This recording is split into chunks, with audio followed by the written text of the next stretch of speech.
Hello everyone, आप सभी का स्वागत है आपके अपने यूट्यूब चैनल VLDA कैंपस पर। और उम्मीद कर रहा हूँ कि ये जो हमारी आज की पहली क्लास है आप लोगों को पसंद आएगी। और एक छोटी सी उम्मीद और कर रहा हूँ मैं आपसे कि आप इस क्लास को लास्ट तक अटेंड ज़रूर करेंगे ताकि आप लोगों को ये वीडियो समझ में आ जाए। और बच्चों, जो हमारा पैटर्न है वे है पढ़ाने का, वो मैं आपको पहले ही बता चुका हूँ। तैयारी कैसे करनी है वो भी बता चुका हूँ। कितने नंबर का जो हमारा VLDD का एंट्रेंस एग्ज़ाम होगा उसके बारे में बता चुका हूँ। सिलेबस कहाँ से आएगा, कौन कौन से चैप्टर होंगे वो भी मैं आप लोगों को बता चुका हूँ। ठीक है, तो इसके लिए अब हमारा जो बायोलॉजी का हम चैप्टर स्टार्ट कर रहे हैं। सबसे पहले आज की जो इस वीडियो में बायोलॉजी के बारे में हम बताएंगे, इंट्रोडक्शन देंगे। उसके साथ साथ कुछ बायोलॉजी की मेन ब्रांचेज हैं उनको हम डिस्कस करेंगे।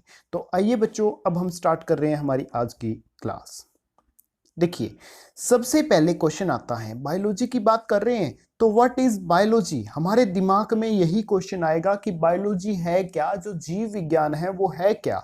तो बायोलॉजी आपकी बनी हुई है दो शब्दों से, एक तो है बायो, एक है लॉजी, या इसको बायोस और लोगस भी यूज करते हैं। बायो का मतलब है लिविंग और लॉजी का मतलब है टू स्टडी, यानी साइंस की वह ब्रांच, वो ब्रांच जिसमें हम स्टडी करते हैं लिविंग बींग्स की, लिविंग थिंग्स की, यानी सजीवों का जिसमें हम अध्ययन करते हैं उसको क्या कहते हैं, बायोलॉजी।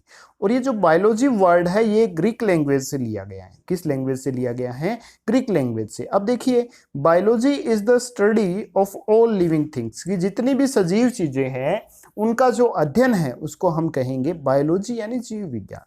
और जो लिविंग थिंग्स हैं उनको कहते हैं ऑर्गेनिजम्स। क्या कहते हैं? ऑर्गेनिजम्स। और ऑर्गेनिजम्स कौन कौन से होंगे, क्या एग्जाम्पल हैं उनके? जैसे बैक्टीरिया हो गया, फंगी हो गया, प्लांट्स हो गए, एनिमल्स हो गए, ये सारे के सारे क्या हैं? ऑर्गेनिजम्स हैं। अब आप कहोगे सर ह्यूमन बीइंग भी तो ऑर्गेनिजम्स हैं। तो मेरे प्यारे प्यारे बच्चों, जो ह्यूमन बीइंग्स आएगा वो एनिमल्स में ही आएगा। किस में आता है? एनिमल्स में ही आता है। अब आपसे पूछ ले कोई कि बायोलॉजी क्या है, तो आप उसका आंसर दे दोगे ना। बायोलॉजी क्या है कि ये विज्ञान की वो शाखा है, वो ब्रांच है जिसमें हम सजीवों का अध्ययन करते हैं, लिविंग थिंग्स का क्या करते हैं, स्टडी करते हैं, अध्ययन करते हैं, उसको क्या कहेंगे? बायोलॉजी। उसके बाद आइए नेक्स्ट पे कि इसके बारे में कुछ की पॉइंट्स मैं आपको बताना चाहूंगा। उससे पहले कि जो हम किसी भी पर्सन के बारे में पढ़ते हैं या कोई इंसान, कोई बंदा है, the person who studies biology, कि जो बायोलॉजी का गहराई से अध्ययन करते हैं, उसके ऊपर जो काम करते हैं उनको कहते हैं बायोलॉजिस्ट। क्या कहते हैं? बायोलॉजिस्ट। अब ये जो की पॉइंट्स मैं आपको लिखवा रहा हूं ये बड़े ही इंपॉर्टेंट है, इनको साथ साथ नोट करते जाना, बड़े ही इंपॉर्टेंट है। पेपर में अगर आप ज्यादा डाटा ना पढ़ सको तो जो की पॉइंट्स मैं लिखवाता हूं उनको जरूर पढ़ के जाना। अब सबसे पहला क्वेश्चन है कि बायोलॉजी जो शब्द है सबसे पहले किसने यूज किया? तो बायोलॉजी शब्द सबसे पहले दो बंदों ने यूज किया, एक लेमार्क और एक ट्रेविरेनस ने। कब किया? ये किया था 1802 में। अगर आपको 1802 ऑप्शन में ना मिले तो आप टिक करके आना 1801 को। उसके बाद नेक्स्ट है कि फादर ऑफ बायोलॉजी कौन है? जीव विज्ञान के जो पिता में कहा जाता है वो किसको कहा जाता है? तो बच्चों वो कहा जाता है एरिस्टोटल को। ये दाढ़ी मूछ वाले जो बाबा हैं ये कौन है? एरिस्टोटल। इनको हिंदी में क्या कहते हैं? अरस्तु। क्या कहते हैं बच्चों? अरस्तु। ध्यान रखना, इसको हिंदी में कंफ्यूज कर देते हैं कई बार ये। ठीक है, उसके बाद क्या है, अब हम डिस्कस करेंगे ब्रांचेज ऑफ बायोलॉजी, बायोलॉजी की कुछ ब्रांचेज के बारे में। तो बच्चों बायोलॉजी की जो ब्रांचेज है वो 55 प्लस है, 55 प्लस ब्रांचेज है, काफी सारी ब्रांचेज हैं।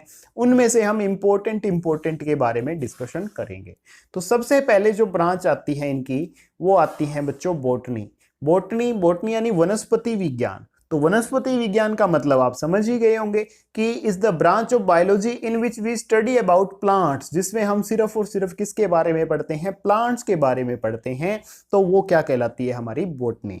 बॉटनी के जो फादर हैं, जो पितामह हैं बॉटनी के, जन्मदाता हैं बॉटनी के, वो कौन है? थियोफ्रेस्टिस। जो ये दाढ़ी मूछ वाले दिख रहे हैं, जैसे आजकल क्रैच चला हुआ है दाढ़ी मूछ रखने का। ठीक है, तो आपको मैं बता दूं कि ये पुराने टाइम से ही है। ठीक है, अब आप लोगों के माइंड में ये चीजें आती हैं। तो इनको इसका पिता क्यों कहा जाता है? क्या रीजन है ऐसा? ऐसा इसने क्या काम किया था? तो इन्होंने एक बुक लिखी थी, द हिस्टोरिया ऑफ प्लांटेरम।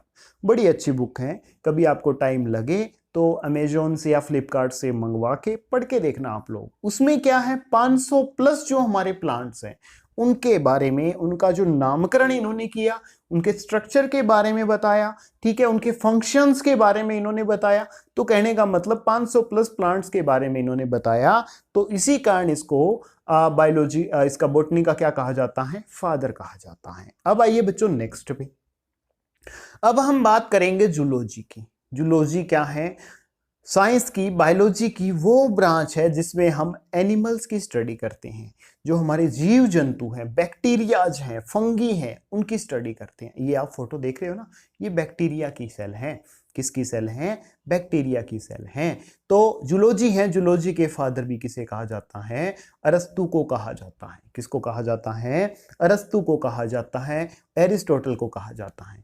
तो एरिस्टोटल ने ऐसा क्या काम किया था भाई, उनको जूलॉजी के फादर मान लिया गया।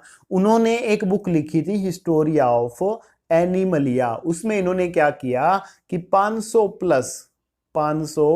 प्लस जो एनिमल्स हैं उनके नाम दिया, उनका स्ट्रक्चर, उनका आकार, उनका रहन सहन, ये सारी बातें इन्होंने बताई थी। तो मेन ब्रांचेस तो बच्चों दो ही हैं। उसके बाद छोटी छोटी काफी सारी ब्रांचेस निकलती है। जैसे एक पेड़ है, पेड़ में से पहले एक तना बनता है, उसके बाद काफी सारी टहनियां बनती है। उसी तरह से ये ब्रांचेस हैं बच्चों। उसके बाद नेक्स्ट आता है माइक्रोबायोलॉजी।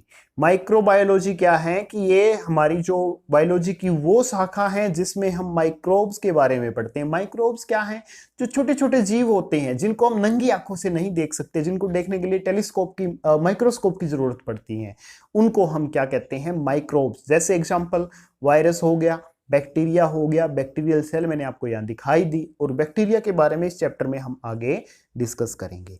तो माइक्रोबायोलॉजी के जो फादर कहा जाता है वो किसको कहा जाता है, ए वी ल्यूवेनहोक को, जो ये फोटो में दिख रहे हैं, ए वी ल्यूवेनहोक को। और इन्होंने एक खास काम और भी किया था, बड़ा महान साइंटिस्ट है, बहुत प्रसिद्ध बंदा है, इसने साइंस के लिए इतने काम किए जो किसी ने नहीं किए। जो बैक्टीरिया है ना, बैक्टीरिया की खोज भी इसने की थी, और जो लिविंग सेल है, जो जीवित कोशिका है, उसकी खोज भी इस बंदे ने की थी। आगे डिस्कस करेंगे, डोंट वरी, याद ना रहे तो कंफ्यूज ना होना, आगे डिस्कस करेंगे। उसके बाद क्या है, अगर मैं बात करता हूं कि फादर ऑफ मॉडर्न बायोलॉजी के, आधुनिक जो हमारी माइक्रोबायोलॉजी है, जीव, जो हमारी सूक्ष्म जीव विज्ञान है, उसके फादर कौन है, तो उसके फादर हैं लुईस पास्चर। कौन है, लुईस पास्चर। उसके बाद आइए बच्चों कि जो लुईस पास्चर थे वो क्या कहते थे कि in the field of observation, कि जो चीजें हम ऑब्जर्व करते हैं वहां क्या है, chance favours only the prepare mind, कि जो चांस हैं वो किसका सहयोग करता है, उन्हीं का सहयोग करता है जिन्होंने अपने दिमाग को क्या कर रखा है, तैयार कर रखा है हर एक चीज को सोचने के लिए। लुईस पास्चर महान साइंटिस्ट थे, उनका जो साइंस में योगदान है कभी भुलाया नहीं जा सकता। अब आइए नेक्स्ट पे, फोर्थ ब्रांच है इसकी जेनेटिक्स। जेनेटिक्स वो ब्रांच है बायोलॉजी की जिसमें हम पढ़ते हैं principles of heredity and variations, यानी हमारे जो अनुवांशिकता है, ठीक है, और जो वेरिएशन यानी हमारा वंश है, वंशानुगति है, ठीक है, वंशानुक्रम है, उसके बारे में पढ़ते हैं। वेरिएशन का मतलब क्या है कि वेरिएशन का मतलब है चेंजेज, वेरी करना, ठीक है। जैसे मूस दाढ़ी वाले लड़के हैं, लड़कों में मूस दाढ़ी होती है, गर्ल्स में नहीं होती, तो इस तरह के जो चेंजेज हैं उनको वेरिएशंस बोलते हैं। तो जेनेटिक्स के जो फादर कहा जाता है, ग्रेगर मेंडल को कहा जाता है। तो अब आप कहोगे सर इनको फादर क्यों कहा जाता है, क्योंकि इन्होंने मटर के दाने में क्रोमोसोम्स के बारे में बताया था, जीन्स के बारे में बताया था। मटर है, मटर के ऊपर इन्होंने एक्सपेरिमेंट किया था। उसके बाद नेक्स्ट आती है हमारी एनाटॉमी। ये क्या है, the study of structure of entire organisms and there parts, यानी इसमें हम स्टडी करते हैं पूरे ऑर्गेनिजम्स के बारे में। जैसे ह्यूमन की बॉडी है, शरीर है उसका, हाथ पांव नाक गला सर्कुलेटरी सिस्टम, उन सब बातों के बारे में डिस्कस किसमें करते हैं, एनाटॉमी में। उसके बाद आती है साइटोलॉजी। साइटोलॉजी किसकी स्टडी है भाई, सेल की। कार्डियोलॉजी, कार्डियोलॉजी यानी हार्ट से जुड़ी हुई होती है। जब किसी को हार्ट अटैक आता है तो उस टाइम डॉक्टर के पास जाते हो तो उसको हम कहते हैं कार्डियोलॉजिस्ट। क्या कहते हैं, कार्डियोलॉजिस्ट। और जो हिस्टोलॉजी है, हिस्टोलॉजी किसकी स्टडी है भी, टिश्यूज की है, ऊतकों की है। अब आप कहोगे सर ऊतक क्या होते हैं, तो ऊतक इस चैप्टर में है, इस चैप्टर के बाद हम डिस्कस करेंगे। जैसे हम सबसे पहले सेल यानी कोशिका के बारे में पढ़ेंगे। काफी सारी जो कोशिकाएं हैं वो मिलके क्या बनाती हैं, टिश्यू बनाती हैं। उसके बाद है जी नेक्स्ट हमारा न्यूरोलॉजी। न्यूरोलॉजी किसकी स्टडी है जी? ब्रेन की, दिमाग की। उसके बाद है बच्चों नेफ्रोलॉजी। नेफ्रोलॉजी किसकी स्टडी है? किडनी की। किसकी स्टडी है? किडनी की। ये किडनी हो गई, ये आपका ब्रेन हो गया। उसके बाद है हिपेटोलॉजी। हिपेटोलॉजी किसकी स्टडी है? हमारे लीवर की, यकृत की। और पल्म्यूनोलॉजी किसकी स्टडी है बच्चों? लंग्स की। ऑस्टियोलॉजी किसकी है? बोन्स की। ऑर्थोलॉजी किसकी है? डिसीज ऑफ बोन्स, यानी जो हमारी हड्डियां हैं उनके जो रोग हैं उनकी स्टडी किसमें करते हैं हम? ऑर्थोलॉजी में। और मायोलॉजी किसकी स्टडी है? मसल्स की, मांसपेशियों की। ओडेंटोलॉजी किसकी स्टडी है? टीथ की, हमारे दांतों की। और हिमेटोलॉजी किसकी है? ब्लड की स्टडी करते हैं। हिमेटोलॉजी में किसकी स्टडी करते हैं? किसका अध्ययन करते हैं? ब्लड का अध्ययन करते हैं कि खून है, कैसे बनता है, कहाँ से आता है, क्या क्या लेके जाता है, कौन कौन से कंपोनेंट्स होते हैं, वो सारी बातें हम हिमेटोलॉजी में पढ़ते हैं। उसके बाद है बच्चों नेक्स्ट जो हमारी बायोलॉजी की ब्रांच है वो है डर्मेटोलॉजी। तो डर्मेटोलॉजी किसकी स्टडी है? हमारे जो स्किन है, त्वचा है, उसकी है। ट्रिकोलॉजी किसकी स्टडी है बच्चों? हेयर्स की है, बालों की है, ठीक है। और फाइकोलॉजी किसकी स्टडी है? एल्गी की है, जैसे आप यहाँ देख रहे हो डायग्राम में।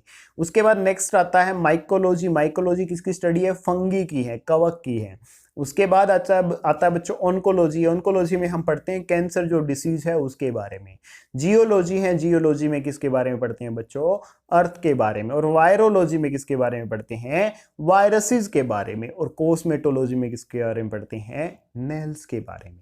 तो बच्चों ये हमारी 25 ब्रांचेस हमने डिस्कस कर ली हैं। इसके साथ साथ इसकी कुछ ब्रांचेस हैं वो हम साइंस का प्रैक्टिस सेट 1 लेके आएंगे। उस प्रैक्टिस सेट 1 में आप लोगों के कुछ क्वेश्चंस मेन और कवर हो जाएंगे। बस इतना ही करने की जरूरत है, इससे ज्यादा आपको करने की जरूरत नहीं है। मैं आपको बार बार एक ही बात कह रहा हूं कि अगर आपको VLDD में एडमिशन लेना है तो आप हमारी वीडियोज को अच्छे से देखिए। जितनी हम प्रैक्टिस करवा रहे हैं उतनी प्रैक्टिस कीजिएगा।